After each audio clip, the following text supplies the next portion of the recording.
We had this speaker at an event at a customer's shop, and there was a lady that plays in an orchestra, and she was walking by the room, hadn't looked in there yet, but she heard music coming from the room, and she's like, I can't believe they brought live musicians to this event. And she goes running into the room to find out there's no people actually in this room. It was this loudspeaker, and she's like, I have never heard a loudspeaker that sounded exactly like real musicians. And she was instantly in love.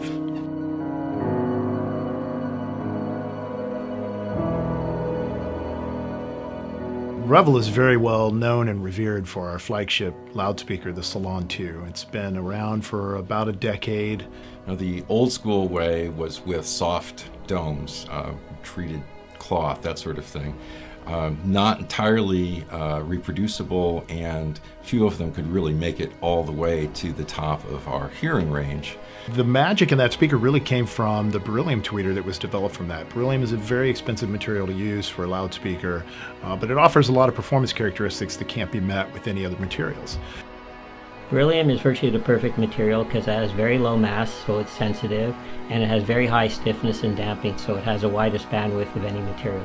But it also has an improved motor structure, so it plays louder with less distortion.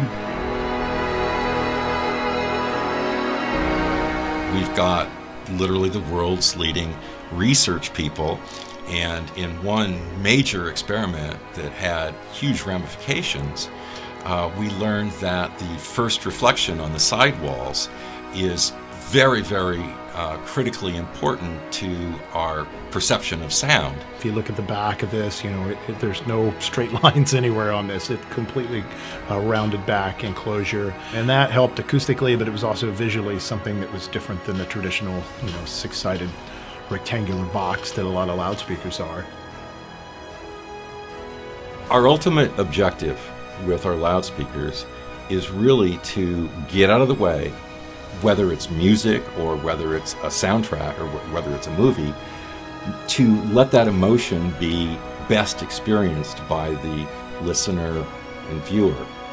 So you can hear the resin on the violins, you can hear the musicians moving the bows up and down, you can actually hear the musicians turning the pages. You also can hear the ambience of the concert hall, you are in 1959 in Orchestra Hall with Fritz Reiner and the Chicago Symphony. It actually puts you back in time. What our acoustic engineers have accomplished with this is a real testament to what Harman Luxury Audio is.